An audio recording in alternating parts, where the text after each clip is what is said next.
byo kumva no kuri zo kwama wumvise buri gihe abantu ntushobora guhagarika ibintu ntibibaho.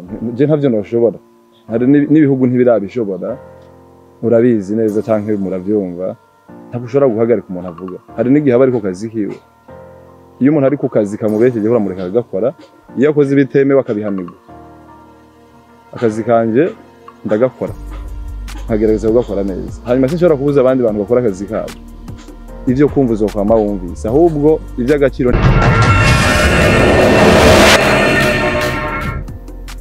ikintu kituzanye hano uyu munsi rero no gushima, kubereka umunezero mwaduteye, kubashimira imbere y'abantu kugira namwe mwadufashije imbere y'abantu.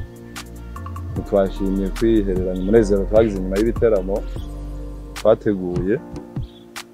Twashimiye ko tuganira kujya twaganiriye n'ubundi nkuko tuzokwama tunaganira. Kandi rero uyu munsi nibaza ko nta ikirenze ibindi twahora dukora, nuko uyu munsi haza kuba ari gushima cyane gusumvya ibindi. Twaranezerewe n'ubufatanye bwanyu kandi tubandanye tubinezererwa buri munsi ko mubandanye mubitwereka. Turi bashasha, igiteramo cyacu cya mbere twakoze n'ikijya, ariko ku bufatanye bwanyu turizeye neza ko tudashobora gucika intege kumvo iyi canke iriya. Nitwa Jean de Dieu, mfise imyaka 25 uyu munsi tuvugana, nta gasho na kamwe ndajyamo. Maze gutembera ibihugu bigera kuri 15, nta gihugu na kimwe ndajyamo gato. Nibaze ko cumvikana.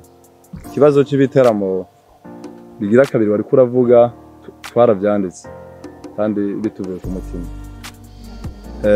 Ico twigiye mu biteramo by'ubwa mbere, birumvikana iyo umwana akiga gutambuka aragwa, ariko twabonye ubumenyi iyo umuntu ari kw'ishure ariga akamenya. Twarize tumenya aho dukorera n'abo dukorana. Ico nibaza ko ari ikintu gikomeye cyane, udashobora kugura amafaranga, udashobora gukuranira hamwe, kiretse ubibayemo ukabibona. Ni experience, twakuyemo experience kandi cyari ikintu gikomeye, ariko twakuyemo n'abantu dukuramo n'ibintu. Ntabwo ivyo nibaza ko ari ibintu byagaragaye buri muntu wese. So tunezerejwe n'igiteramo twakoze cyane, ari nayo mpamvu turi hano, kubera ko uyu munsi ntitwaje kubabwira ikindi giteramo, twaje kubabwira ivy'igiteramo twakoze nubwo n'ibindi biri nyuma, ariko twakuyemo ubumenyi, twakuyemo experience, kimwe mu bintu abantu bose baba bakeneye. Ubuca mbere wambagije ngo kubera ko tutabonye Rinoji, Big Fizzo, hari n'abandi, hari na Bushari nabo ntiyaririmba. Twagize ikibazo tutigeze turongera tubamenyesha cyo guhindurirwa venue yo gukoreramo igiteramo, Jardin Public. Murazi ko tubabwira igiteramo twabwiye ko kibera kuri Jardin Public. Hanyuma ikibanza kimaze guhinduka, ntabwo Jardin Public na Messe des Officiers bifise amategeko amwe abigenga, murabizi mwese. Amasaha twagomba gukorera ko yari make cyane kuri Messe des Officiers, kandi kuyubahiriza byari ibintu tugomba kwitwararika. Hanyuma bivanye n'amaprograme y'abaririmbyi bacu bamwe na bamwe, kumburengira ngo information zitabagezeho neza kugira ngo bahagere ku gihe, byarashitse nyene bamwe ntibashikira igihe twabipfuriza, baza gushika umwanya wabo wamaze kurengana, kubera ko ni show yaheze kare nimba muvyibuka. Amasaha rero twari dufise ntiyari menshi kandi twagomba kuyubahiriza, ariko twarakoze ko dushoboye. Jewe novuga ku kibazo c'amasaha c'amahera ntacyo nza kukivuga ko cyane, kubera ko iyo umuntu yakuriye akazi gukora ntacyo biba bitwaye gukora akazi hanyuma ukabaza ibyo ugomba guhabwa. Niko ndabyumva, sinzi nimba ariko biri, ariko icyo umwanya nico nahagaze ko cyane, kubera ko nico nzi. Niko nobivuga, kubera ko twari dufise ordre tugomba gukurikiza, ariko iyo ordre ntiyakurikijwe kandi bitatuvuye. Ukurikije amaprograme yacu n'abandi, nizera ko atari ikibazo cyabavuyeko, kubera ko nabo twaraganiriye mu nyuma kandi tuganira neza. Nizera ko icyo kibazo ngirashumvikana. Ibyo gufungura umva nari nanabivuze ko usibye ko bitabaye, birandabutse bibaye, nibaza ko umuntu yobanza akamenya impamvu, kubera ko umuntu ashobora kuba yanagize ico kibazo kidahuye n'ivyo nk'akarorero.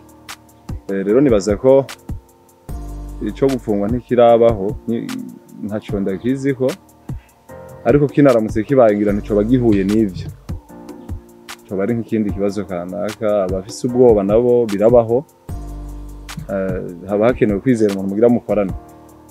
Iyo wumva bitakurimo nta kindi kintu cyo gukora no kubireka. Ntabwo aho twari twateguye bivanye nuko umuntu akorera naho twakorera ari co kimwe.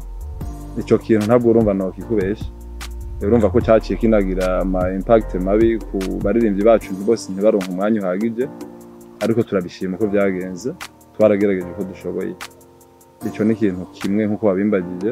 Icya kabiri nuko hariho iyo umuntu ategura ibintu ata experience afisemo ko tabibuze, ashobora kugira erere, ashobora kugwa, birabaho. Ntabwo ibintu uko twabiteguye ariko byagenze 100%, nubwo twagiye gushima, ariko ibitagenze ko twabishaka navyo ni bimwe byo gukosora mu bikorwa bikurikira. Birahari biba biriho, kandi nizera ko utodutahura biba turenganije cyane. Hanyuma kubijanye nico nabwira abaririmbyi canke n'abandi bantu bose, kuko iyo igiteramo kibaye ntabwo hakora abaririmbyi gusa. Umuririmbyi ndagera kuri stage habaye ibintu byinshi, ari navyo nokora ko urumva umuririmbyi kugira aje kuri stage haba ibintu byinshi cyane, hakenerwa abantu benshi. Abambere ni mwebwe, niyo mpamvu umunsi twicaranye namwe, ejo tuzokwicarana n'abandi ku ma etape nkuko twabitanguye, nkuko kandi twanabivuze. Rero ico nobabwira nuko imigambi yacu ntabwo ari hano hafi, imigambi miremire twifuza kumara imyaka myinshi. Kugerageza ibintu umuntu ntabikora uko abyifuza birashobora gushika, ariko nanone igihe cyo kugerageza kirabaho kikanahera. Cyo tubabwira nuko tuhari ku bwabo, kubera ntidushobora gukora ibiteramo bitarimo abaririmbyi, bitarimo n'abantu baza kubiraba. Urumva turavuga kuri abo bambagije, tunavuga no kuba biraba, ku bakunzi babo, abakunzi b'ivyo bikorwa byabo biba byatumye tubazana. Nizera ko atabwoba mu bwinshi, kubera n'ibyabaye hanini ngira ngo byadufatiriye kubera umwanya muto, kubera ko iyo umuntu avuze ngo ntuhari kandi uhari, ubundi bakagomba kugaragara kugira ngo umwishure ko uhari. Ariko bamwe namwe twagiye tubona nabo nyene ibyo bari mu mengo ntavyo bazi neza, kubera byo umuntu aba akina navyo urenga amategeko kubishaka mu buryo ubucanke buriya. Ntabwo nizera ko ari ibintu biba bigomba kugenda uko nyene ngo bihere uko nyene, usibye uri kurabikorera abantu beza nkatwe, nk'abari okipe n'ibyo biri inyuma ari byinshi cyane. Hanyuma birumvikana ashobora kugira ubwoba, umuntu afise ubwoba azobanza arindire buhere. Ibyo kumva no kuri uzokwama wumvise buri gihe, abantu ntushobora guhagarika ibintu ntibibaho. Je ntavyo noshobora, hari n'ibihugu ntibirabishobora, urabizi neza canke muravyumva. Ntabwo ushobora guhagarika umuntu avuga, hari n'igihe aba ariko kazi kiwe.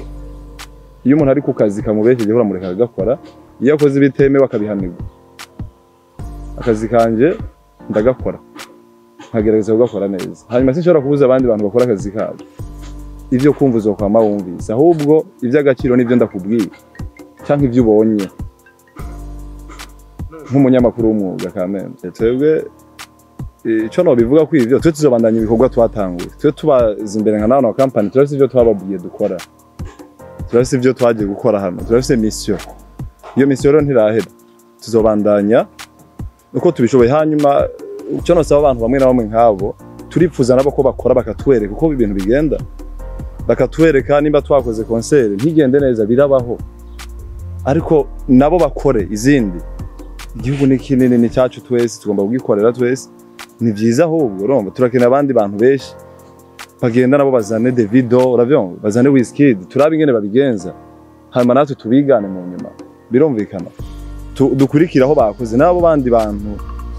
Abantu baravuga, hari n'abatunzwe n'ivyo, se natwe tubaye abavuga twene tuvuga tubaje gukora, nitwakora ibintu ntibigende neza kumbure n'izo nguvu zacu biranashoboka nimba bihanwa gukora ibintu umuntu ntabikore neza bitewe ngira n'urugero umuntu yagomba kubikorako tubahiriza amategeko tuba turi poro yo kubihanirwa ibihano hanyuma abavuga bivana n'abaribo kwanza kubera ko no kuvuga ubundi ibintu by'ibiteramo bakagombye kubivuga ko hari ico biziko nimba warabaye muri ekipe zibitegura cyangwa nimba nawe warabiteguye cyangwa nimba warabanye n'abantu babitegura nk'uko turi kumwe ariko abo bantu nimba hano atawe urimo cyangwa nimba narimo urumva umuntu yakagombye kutwereka nka nawe na company ntitwabujije andi makampani kugurura umuntu ashobora kugurura nawe akatwereka ati babigenzo bikaba na byiza tugenda natwe turaziho bati aha kadukore nk'uyu nawe urabona ingana bigenza ibintu biza cyane ikintu cya mbere urumva cyo gutera intege abandi bantu babiri inyuma cyo nico noherako kubera ko ni navyo nariko ndavuga mbwira uriya mugenzi wacu Brice ambwiye iyo abantu babaye benshi nka za Nigeria mu bindi bihugu n'ahandi habamo competition nziza kandi iyo competition ituma image y'igihugu iba nziza mu bindi bihugu kuko biriya bintu birabwa n'abantu benshi byerekana igihugu byerekana abene igihugu bikanamenyekanisha n'igihugu mu makungu rero babaye benshi byo bavyiza cyane kandi karibu nta riske buriya si biriya gusa haba n'ibindi no kubaho buriya nabwo ntabwo ari ikintu cyoroshye kuja mu modoka ntibyoroshye ntubuzi kushika so rero nta gufailinga nza guhagarara ko cyane ko sinibaza ko byanabaye kubera ko intumbero zacu zimwe na zimwe nyinshi 90% twazigezeho ibyifuzo byacu ibyo twari tugamije wabivuze ko twakoze mu bihe bitoroshye bimeze gute dukora ibintu byahora bikorwa n'abandi bantu banini ni navyo nariko ndavuga nk'abo bantu banini bo baba bamaze gukora nk'ivyo bintu itangazamakuru naryo rishobora kuba ritabubonye ubunini bivanye ushobora usanga itangazamakuru naryo rifite ibindi biba byarateguye bisumba biriya aho naho ntitubashwanira cyane kumbura umuntu abona ibintu binini bivanye n'ivyo bigereranije so ariko dushimire n'ababibonye ko byari ibintu byiza tuzobandanya nico tubemereye kandi dutere tuduga hejuru ico nobwira abagomba gushora nabo nta kibazo na kimwe ariko gusa bamenye abo bakorana bamenye les contrats cyo ntacyo noreka kuvuga bamenye amategeko bisonga amategeko cyane imbere yo kugira ivyo bakora bareke kwizera nasanze cyo kwizera hano umuntu yogomba akagishyira hirya gatoya